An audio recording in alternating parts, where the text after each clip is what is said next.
Working as a climate change advisor at GZ Pakistan Islamabad office, and today I am presenting systemic risks. The title of my presentation is Addressing Systemic Risks in Rahim Yar, Pakistan. Before I go into details, first I would like to introduce you to my country, which is the fifth most populous country in the world. It sits at the heart of South Asia with over 240 million people. It borders Afghanistan, Iran, India, China, and the southern border it has a coastline along the Arabian Sea. It has 13,000 glaciers in the northern region, which are part of the larger Hindukush Himalayan range. The range is also called the third pole because they are the largest snow and glacier cover areas apart from the north and south poles of the earth. But with this prominence comes the major challenges. Pakistan is already feeling the impacts of extreme weather events that threaten people's livelihoods and strain social protection systems. The region is becoming climate change hotspot, warming faster than the global average. So what does this lead to? It leads to rising frequency of these events, and as the conditions change, they are rapidly changing not only the environment but the very foundation of the country's economy and the overall well-being. So before I get deeper into the topic, I would like to start with the context and dynamics of the country's economy that is dependent upon the agriculture sector. Now, Pakistan is primarily an agrarian country. The agriculture sector contributes more than 20% to the national GDP, and it also employs more than 40% of the labor force. Now, the agriculture sector of the country is heavily reliant on the Indus River system. As you can see in the figure, 5 major rivers, including the mighty Indus, it flows right through the heart of the country and it flows down to the Arabian Sea. And next, if you couple it with the population density, you can see that it is the exact footprint of the Indus River system. So the population, all like 240 million people, they live all along the river system. So you can the Indus River system serves as the backbone not only for the agriculture sector but for the entire the well-being of the country. So it would not be wrong to call the country's economy a gamble on Indus. Today I would like to zoom in to one of the districts in southern Punjab province, Rahim Yar. So why specifically this district? It is because of the unique geographical setting of the district. It is located at the confluence of 5 rivers that merge into Indus at this spot near Rahim Yar. So Rahim Yar basically sits at the intersection of fertile agricultural plains and arid landscapes. This makes it highly sensitive to climate and drought-related risks. So let's take a deeper dive into the district. So district's economy, like much of the country's economy, also revolves around the agriculture sector. Cotton and mangoes are the primary cash crops that supports not only the local livelihood but also contribute to the global markets. Again, as for the country, the district's agriculture also depends heavily on the water resource systems. However, climate change is now reshaping erratic weather patterns. Hazard events such as floods, droughts, and heat waves are becoming more frequent. So this is the stark reality for the farmers of the district who depend on the stable weather and water systems. As the conditions change, so does their stability of their income, livelihoods, and crops. So agriculture is not just about soil and seeds, it's about resilience. And in this district, this resilience is being tested like never before.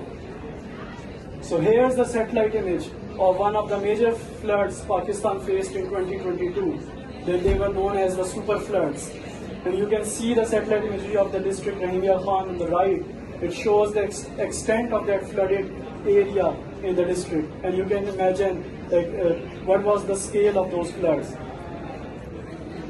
So before I go into the solution and approach that I'm going to talk about in the forthcoming slides, I would like to start with an example and to give you a perspective of how a systemic risks and cascading effects looks like in context of Rahim Yar.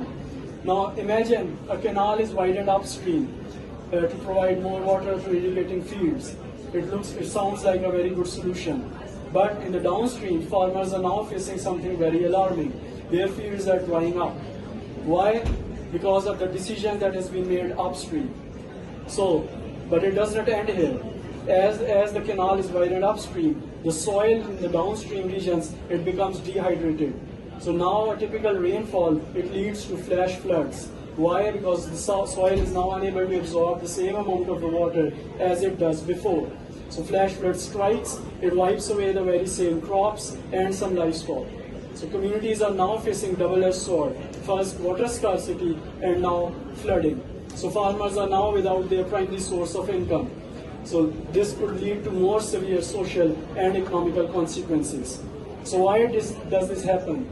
It is not because of the nature alone. It is because of the decisions that has been made without considering the cascading impacts.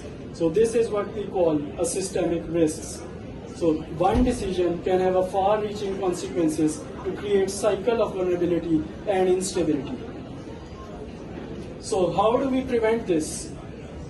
How do we move towards more smarter and more informed decisions? The key lies in risk governance framework. This framework helps you to unpack systemic risk in a very specific context. It helps us connect dots between hazards, development, and social vulnerability, which eventually leads us to more smarter and informed decisions. So when we talk about climate change, we have to understand that everything is interconnected. Anything that happens at a local level, it also impacts a national landscape. And that is why it is being said that climate change has no borders. So this framework, it encourages us towards a more holistic system-based approach, an approach that accounts both for short-term needs and long-term resilience. Now, with the analytical framework of enabling environment for risk-informed development, we aim to capture the complex nature of these risks. It has 6 key dimensions: policy, institutions, knowledge, culture, partnerships, and finance. They offer a comprehensive structure, not only to understand but also to address risks. In order to cover all these dimensions, various different actors needs to be brought together. The cooperation structures needs to be built. And as we have listened through different sessions in this conference throughout the week, we need to move beyond the siloed thinking towards a more holistic approach, where priorities of different actors and different sectors, they need to be understood in order to move towards more smarter and more informed decisions. So what are the key takeaways from the risk-informed decision making?